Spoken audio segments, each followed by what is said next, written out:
বেরোচ্ছি লাঞ্চ করতে দুপুরে, কারণ এটা হচ্ছে ফার্স্ট ডে আমাদের। তো আর পরে থেকে তো তোমাদের দেখাবোই যে কিভাবে কিভাবে আমরা খাচ্ছি না খাচ্ছি সবই তোমাদের সাথে শেয়ার করব। তো এখন দুপুরের লাঞ্চটা আপাতত কোনো রেস্টুরেন্ট বা হোটেল যাই হোক না কেন বাইরে থেকে খাবো, হোটেল থেকে, যেহেতু রান্নাবান্নার এখনো স্কোপ কিছু নেই, রান্নাবান্না করাতেও পারবো না, কারণ প্রায় 1টা বাজে। আমরা যেহেতু আজকেই ঢুকেছি, তো নরমভাবে কোনো জায়গা থেকে আমরা খেয়ে নেব আজকে। চলো দেখা যাক কোথায় কি পাই না পাই, তোমাদেরকেও দেখাবো। খেয়ে নেব। এখন যাচ্ছি লাঞ্চ করতেই, তোমাদের দাদাভাই আমি লাঞ্চ করব, ছেলেকে খাইয়েই নিয়ে যাচ্ছি। লাঞ্চ করার পর একটু হয়তো সমুদ্রের ধারে যাব, সেটা তো তোমাদের সাথে শেয়ার করব। আমরা যদি সমুদ্রে যাই অবশ্যই তোমাদেরকেও সমুদ্র থেকে ঘুরিয়ে আনবো। তারপরে এসে আবার বেরোবো, প্রচুর প্ল্যান আছে, প্রচুর ভালো ভালো ব্লগ আসছে, অবশ্যই দেখতে থাকো। আর আমার চ্যানেলটাকে সাবস্ক্রাইব করে দিও। দেখতে পাচ্ছ তোমাদের নীল কতটা দুষ্টু হয়েছে, এই দেখো সমানে আমাকে কথা বলতে দেবে না, কানের দুল তো পরতেই পারি না, এরকম কানের দুল ধরে টানে। আর ওর একটু ঘুম ঘুম রয়েছে, প্রথম এসছে তো একটা অন্য জায়গায়, এমনি পুরো ঠিকই আছে, মানে খেলছে, মোবাইল দেখছে, যেরকম হয় আর কি, খাওয়া দাওয়া সব ঠিক আছে। মাঝে মাঝে একটুখানি নতুন জায়গা যেহেতু এরকম করে রুমটা দেখছে ঘুরে ঘুরে, একটুকুই সমস্যা হচ্ছে, আদারওয়াইজ কিন্তু কোনো সমস্যা হচ্ছে না। এই দেখো সুন্দর করেও আছে, কোনো সমস্যা হচ্ছে না। ঠিক আছে, ও তো আমরা সমুদ্র দেখেনি, যাই হোক ও দেখবে। এইটাই হচ্ছে, বেরোই, টাটা।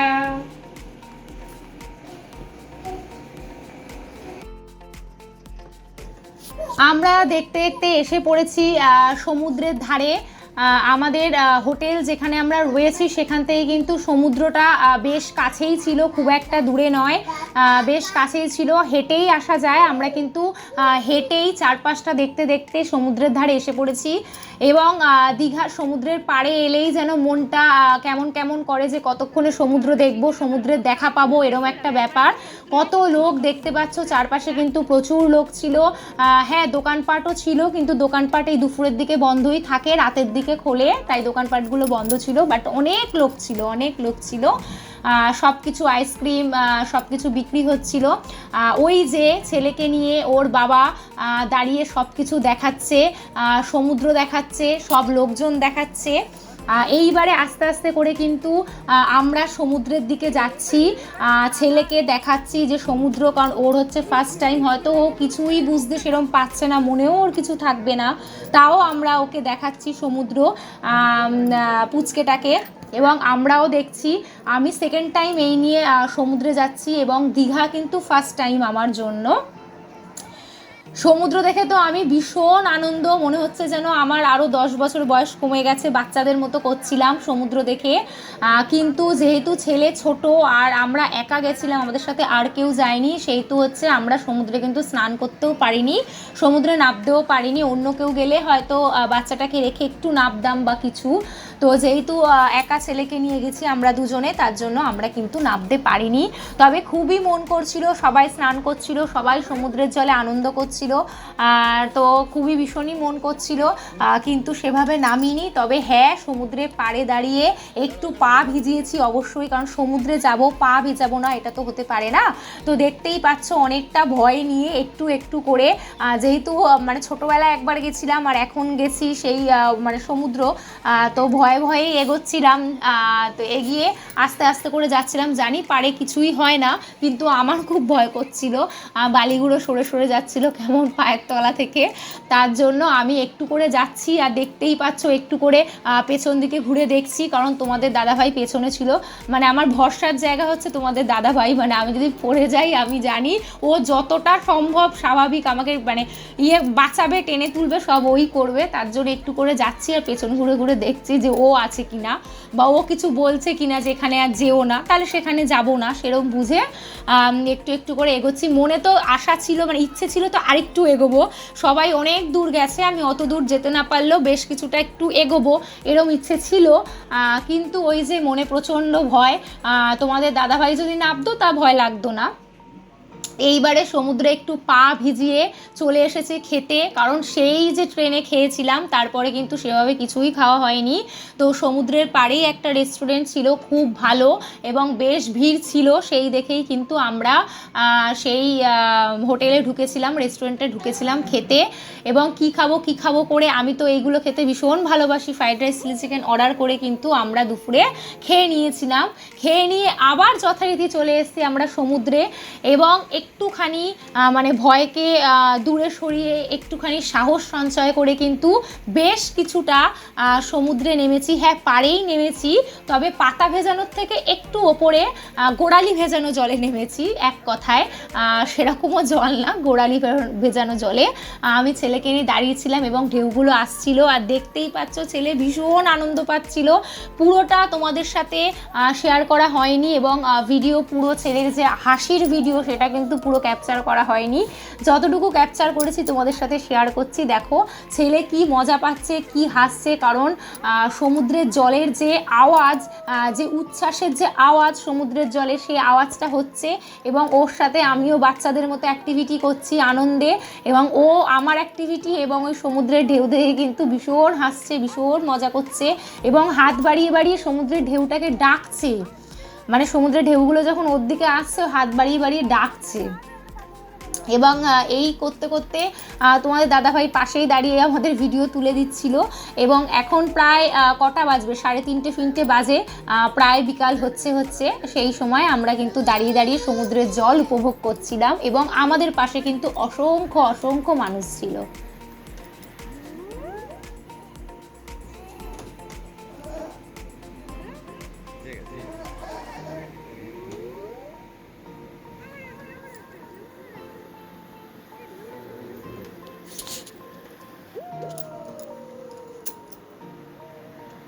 দেখো বিকালবেলাও কিন্তু অনেক মানুষ সমুদ্রের প্রায় কোমর অবধি জল যেখানে, সেই অবধি নেমে পড়েছিল। মানে বাঙালি যেহেতু, বাঙালির তো ভীষণ দীঘার প্রতি একটা আলাদা ভালোবাসা আছে। তো বিকাল হলেও কি হবে, সবাই কিন্তু এখনও স্নান করছে, এখনও গা ভেজাচ্ছে অনেকটা দূরে গিয়ে। তো সেইগুলো দেখে আমরা সমুদ্রের পাড় থেকে উঠে পড়ে বসার জায়গা রয়েছে দীঘায়, তো সেই বসার জায়গায় বসে কিন্তু চারপাশটা দেখছিলাম, এবং সূর্য অস্ত যাচ্ছে, সূর্য অস্তটা আমরাও দেখছিলাম, এবং তোমাদের সাথেও শেয়ার করলাম যে সূর্য ডুবে যাচ্ছে আস্তে আস্তে করে, কিন্তু সন্ধে ঘনিয়ে আসছে।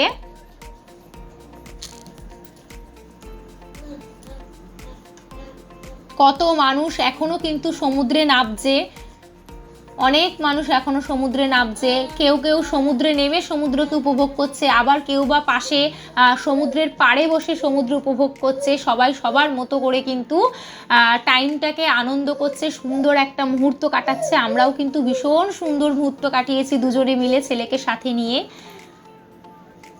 এই দেখো সমুদ্রের পাড়ে লোকজন ঘুরছে, এবং ওখানে সমুদ্রের ধারে কিন্তু ঘোড়া চালাচ্ছিল সবাই, ঘোড়ার পিঠে সবাই চড়ছিল। আমাদেরকেও বলা হয়েছিল, ছেলে ছোট বলে আমরা চড়িনি। তারপরে ফটো তোলা হচ্ছিল, সেটাও আমরা তুলিনি, আমরা মোবাইলেই ফটো তুলেছি। মানে প্রচুর বাচ্চারা হোক বড়রা হোক ঘোড়ার পিঠে ওই দেখো চড়ছে, যেটা আমার খুব ভালো লেগেছে। আমার খুব ইচ্ছে ছিল ঘোড়ার পিঠে চড়ার, কিন্তু এবার যেহেতু ওই যে বললাম একা গেছি, ছেলে ছোট, সম্ভব নয়। পরে যখন কখনো আসবো অবশ্যই ঘোড়ার পিঠে চড়বো।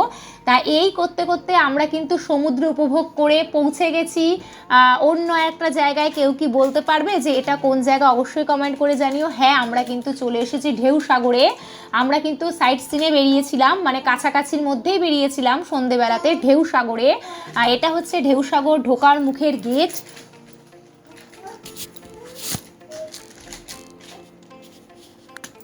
ঢেউসাগরে ঢুকতে গেলে কিন্তু টিকিট কেটে ঢুকতে হয়। তোমাদের দাদাভাই টিকিট কেটে এনেছে, এবং আমরা কিন্তু ঢেউসাগরে মানে যেটা এন্ট্রি আর কি, ওই গেটটা দিয়ে ঢুকছি। চারপাশটা দেখতে পাচ্ছ কতটা সুন্দর, এবং রাত্রেবেলায় এত লাইট এখানে দেওয়া হয় যে এত সুন্দর লাগে। মানে দিনের বেলাও সুন্দর লাগে, কিন্তু যেহেতু রাত্রেবেলায় লাইটটা থাকে সেহেতু রাত্রেবেলা কিন্তু পুরো অন্যরকম লাগে। মানে দিনের বেলা ঢেউসাগর এবং রাত্রেবেলা ঢেউসাগর কিন্তু পুরোপুরি আলাদাই লাগবে, যেহেতু রাত্রেবেলা এত লাইট দিয়ে সাজানো গোছানো চারপাশটা, তাই।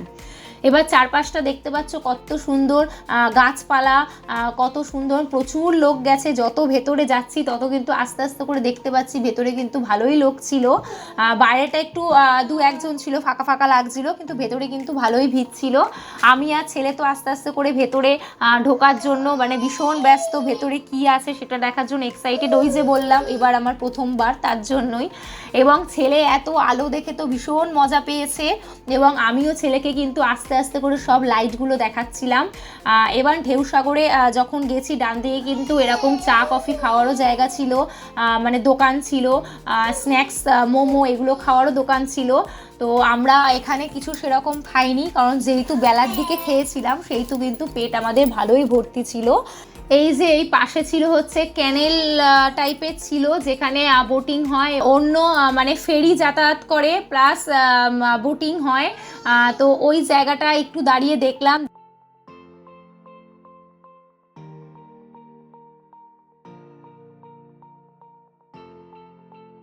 দেখে কিন্তু আস্তে আস্তে করে ওই জায়গাটা ছেড়ে বেরিয়ে গেছি আরও ভেতরের দিকে, যে ভেতরে কি আছে সেটা দেখার জন্য। ভেতরে চারপাশটা তো শুধু লাইট আর লাইট, মানে এমন কোনো জায়গা নেই যেখানে মনে হয় লাইট নেই। ঢেউসাগর লেখাটাও এত সুন্দর লাইটিংয়ে লেখা ছিল যে ছেলে তো ঢেউসাগর লেখাটাকে দেখে ও মানে হাঁ করে অবাক হয়ে দেখছিল, মানে এত লাইট ওর মুখে পড়ছিল, খুব আনন্দ পাচ্ছিল।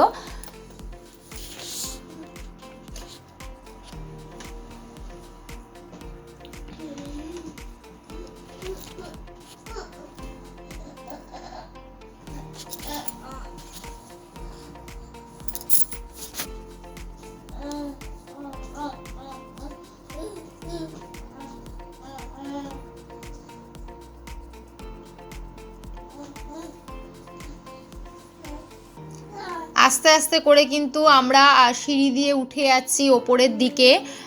আমি বুঝতেই পারিনি যে এখানে কি আছে বা কি দেখব, সেরকম বুঝিনি। হঠাৎ করে খুব গর্জন শুনতে পাচ্ছিলাম সমুদ্রের। আমি তখনও বুঝিনি যে ভেতরে কি আছে, কারণ আমি যেহেতু প্রথমবার, আমি কিন্তু কিছুই জানি না যে সাগর যেহেতু বলছে নিশ্চয়ই কিছু একটা হবে এরম ব্যাপার, কিন্তু যে সমুদ্র পেছনে বা কিছু সেটা আমি বুঝিনি। আর অন্ধকার যেহেতু, পুরোপুরি চারপাশটা অন্ধকার ছিল, আর ভীষণ ঠান্ডা ছিল, ভীষণ ঠান্ডা ছিল। মানে আমি একটা চাদর নিয়ে গেছিলাম, তো সেই চাদরটাও আমি হোটেল থেকে মানে এখানে নিয়ে যেতে ভুলে গেছি। ছেলেকে নিয়ে তাড়াহুড়ে বেরিয়ে পড়েছি ব্যাগপত্র নিয়ে। তো আমি ভেবেছি অতটা ঠান্ডা লাগবে না, লাগছিলও না।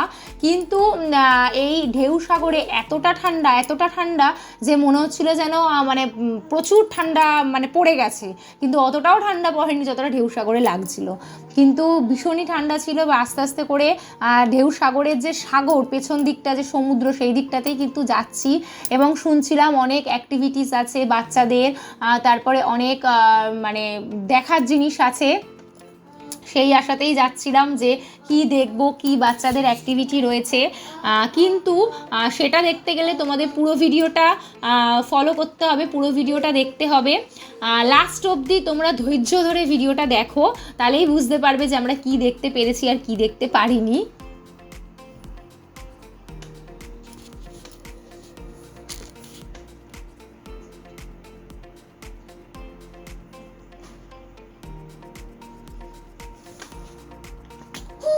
এখানে ওই রেপ্লিকা জাহাজ টাইপের রয়েছে, এখানে রেপ্লিকা জাহাজ যেটাকে বলে, খুব সুন্দর লাগছে, এত সুন্দর লাইটিং দিয়েছে যে ভীষণই সুন্দর লাগছে দূর থেকে দেখে। আমার তো খুবই ভালো লেগেছে। তো সেখান দেখলাম, দেখে কিছু ফটোস তুললাম, ছেলেকে দেখালাম, তোমাদের দাদাভাই আমি এনজয় করলাম জায়গাটাকে। করে আস্তে আস্তে কিন্তু এগিয়ে গেছি সেই ঢেউসাগরের প্রান্তে আর কি, চূড়ান্ত যে মানে সাইডটা থাকে সেই সাইডে। এবং এখান থেকে সমুদ্রের ভীষণ গর্জন পাচ্ছিলাম। তবে হ্যাঁ, আমি একটু ভয়ই পেয়ে গেছিলাম, কারণ যেহেতু চারপাশ অন্ধকার, তারপর খুব ঠান্ডা লাগছে, আর ঢেউয়ের যেহেতু ভীষণ গর্জন হচ্ছে, কেন জানি না আমার একটু ভয় করছিল। মানে মনে হচ্ছিল সেই সমুদ্রে যেন আমি একা আছি, ওরকম মনে হচ্ছিল, সাইডে যেহেতু গর্জন। তো এখানে ভীষণ ভালো মানে লাগছিল জায়গাটা, মানে যেহেতু একটু অন্ধকারও ছিল, ভালোও লাগছিল, ভয়ও করছিল, কিন্তু ভীষণই ভালো লাগছিল। এবং এই জায়গাগুলো, চারপাশের যে জায়গাগুলো, সেগুলো কিন্তু উপভোগ করতে করতে আমরা এগিয়ে যাচ্ছিলাম আরও কিছু দেখব বলে। যে আর কি কি আছে এরকম একটা মনোভাব নিয়ে। অনেকই লোক ছিল, অনেকজন গেছে আমাদের সাথে, দেখলাম আশেপাশে সবাই সুন্দর মুহূর্ত কাটাচ্ছে, এনজয় করছে, এবং আমরাও কিন্তু ভীষণ মজা করছিলাম। করতে করতে কিন্তু আমরা এগিয়ে যাচ্ছিলাম ঢেউসাগরে আরও ভেতর দিকে, যে কি দেখবো না দেখবো সেরকম ভাবনা নিয়ে।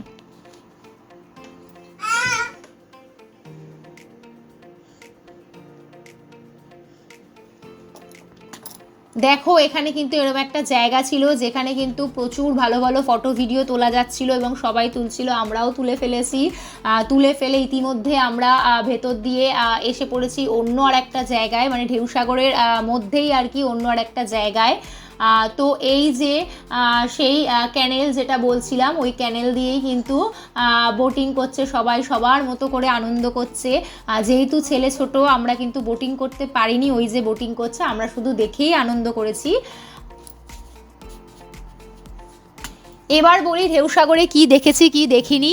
হ্যাঁ, যে বাচ্চাদের অনেক অ্যাক্টিভিটিস ছিল সেগুলো কিন্তু আমরা ঢেউসাগরে দেখতে পাইনি, কারণ সেগুলো যত সম্ভব বিকেল অবধি খোলা থাকে। আমাদের যেতে যেহেতু সন্ধে বা রাত হয়ে গেছিলো, সেই অ্যাক্টিভিটিসগুলো খোলা ছিল না, তাই আমরা ওই অ্যাক্টিভিটিসগুলো কিন্তু দেখতে পাইনি। তারপরে চলে এসেছি নিউ দীঘার সি বিচ মার্কেটে। দেখতেই পাচ্ছ চারপাশে প্রচুর জিনিস, প্রচুর জিনিস, এবং আমার তো ভীষণ ভালো লেগেছে, এত সুন্দর মার্কেট সি বিচের ওপরে রয়েছে।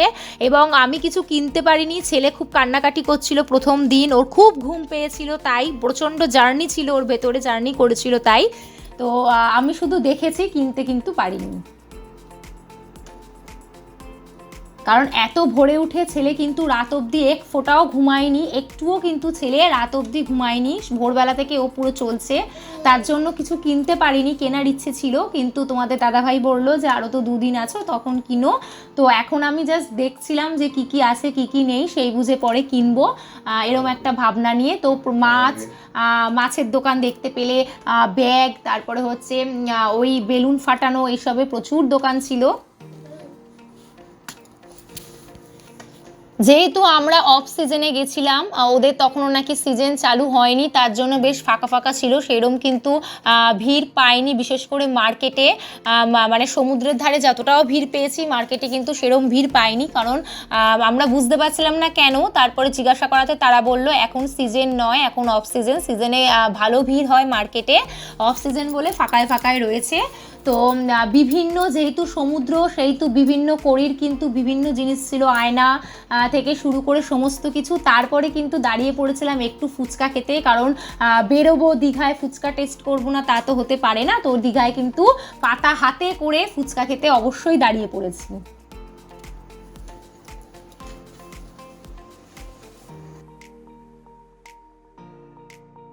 আমরা বাড়ি চলে এসেছি, আমরা মানে অনেকক্ষণ আগেই বাড়ি চলে এসেছি, কারণ ঢেউসাগর থেকে একটু গেছিলাম মার্কেটের দিকে, নিউ দীঘা সি বিচে। তো বাচ্চাটা একটু যেহেতু আজকে সারাদিন প্রচুর ধকল গেছে, ওপর দিয়ে ভোরের ট্রেনে এসেছে, সেভাবে ঘুমাতে পারিনি, তার জন্যে ও ঘুমের বায়না করছিল। তো যেহেতু ছেলে বায়না করছিল, আমি একদমই বাইরে থাকিনি, ওর বাবাও বাইরে থাকিনি, তো আমরা একটু দোকানপাট জাস্ট ঘুরেছি, সেভাবে কিছু ঘুরতেও পারিনি, দেখতেও পারিনি, কেনার কথা ছিল কিনতেও পারিনি। আগামীকাল হয়তো টুকটাক জিনিস একটু কিনবো, যেগুলো মানে ভালো লাগবে বা প্রয়োজনীয়, তো পারিনি, বাচ্চা কাঁদছিল বলে। তো আমরা চলে এসেছি বাড়িতে, মানে এসেছিলাম বাড়িতে বেশ অনেকক্ষণ আগে। এখন একটু রেস্ট ফেস্ট নিলাম, ছেলে ঘুমিয়ে পড়েছিল, ছেলে ঘুম থেকে উঠলো, এখন ছেলে খাবে, আমরাও ডিনার করব। তো আমাদের এই হোটেলেরই রেস্টুরেন্ট রয়েছে, আমরা রাত্রেবেলা ওই রেস্টুরেন্ট থেকেই, মানে আমাদের হোটেলের রেস্টুরেন্ট থেকেই আমরা খাবার নিয়ে নিয়েছি।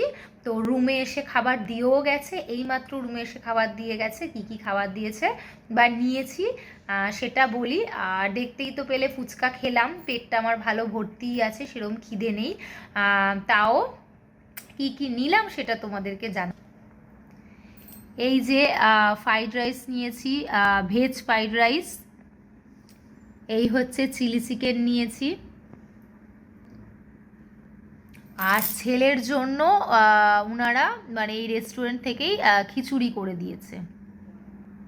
ব্যাপারটা হচ্ছে এখানে বাইরের খাবার অ্যালাউ নেই, তার জন্য বাচ্চার খাবারও ওনাদের ব্যবস্থা রয়েছে করার। তো সেই করে দিয়েছে খিচুড়ি, আরও অপশান ছিল, খিচুড়ি করে দিয়েছে সবজি দিয়ে। আর ফ্রাইড রাইসের একটা ব্যাপার আছে, সে হচ্ছে দুপুরবেলাও আমরা ফ্রাইড রাইস নিয়েছিলাম, তবে বাইরে থেকে, এখান থেকে নয়, বাইরের হোটেল থেকে। তো এতটা পরিমাণে দিয়েছিল, তোমাদের দাদাভাই 2 প্লেট অর্ডার করেছিল, আমি তো 1 প্লেট খেতে পারিনি। তো অনেকটা নষ্ট হয়েছে, ফেলা গেছে, কারণ জোর করে আমি খেয়ে অসুস্থ হব সেটা তোমাদের দাদাভাই চাইনি, তোমাদের দাদাভাইও খেতে পারিনি, তার জন্য আমরা 2 প্লেট আর নিইনি, 1 প্লেটই নিয়েছি, কারণ সকালে যেহেতু পারিনি খেতে, নষ্ট হয়েছে। তবে হ্যাঁ, এখনও পারবো না, মানে 2 প্লেট নিলে এখনও নষ্ট করতাম, ইচ্ছা না থাকলেও নষ্ট হয়েই যেত, কারণ খাওয়ার ওই ফুচকা খেয়ে একটু পেট ভর্তি আছে, টুকটাক অনেক খাওয়া হয়েছে। তো এই একটা ওর জন্য নিয়েছি, ভাগ করে খাবো। আর সত্যি বলতে খাওয়ার এনার্জি নেই, মানে ভীষণ ঘুম পাচ্ছে, যেহেতু এতটা পরিশ্রম, ভোরবেলায় ওঠা, রাতে তো ঘুমই হয়নি, ছেলে ছোট, সব কিছু মিলিয়ে। হ্যাঁ, তোমাদের রুম ট্যুরটা এখনও আমি দিয়ে উঠতে পারিনি, কারণ আজকেই তো ফার্স্ট এলাম, এসে রুম ট্যুরটা দেওয়া হয়নি। অবশ্যই আগামীকাল ভিডিওতে আমি রুম ট্যুরটা তোমাদের সাথে শেয়ার করব, কোথায় আছি, কোন হোটেলে আছি, কীরকম রুম, সব কিছুই শেয়ার করব। তো চলো আজকে এখানেই শেষ করছি, আরও 2 দিন এখানে রয়েছি, এবং নতুন নতুন ব্লগ, নতুন নতুন চমক তোমাদের সাথে আসছে। তোমাদেরকেও দীঘাটা ঘুরে দেখাবো আমার সাথে সাথে, কোথায় কি পাওয়া যায় না পাওয়া যায়, যতটুকু আমি দেখবো তোমরাও দেখবে। তো আমার চ্যানেলটাকে কিন্তু অবশ্যই সাবস্ক্রাইব করে দিও, যাতে নোটিফিকেশানটা তোমরা পাও। আমার ভিডিও যদি ভালো লাগে অবশ্যই লাইক, শেয়ার, কমেন্ট করো, সাবস্ক্রাইব করে দিও। চলো আজকের মতো এখানেই টাটা, দেখা হচ্ছে নতুন আর একটা ব্লগে, টাটা।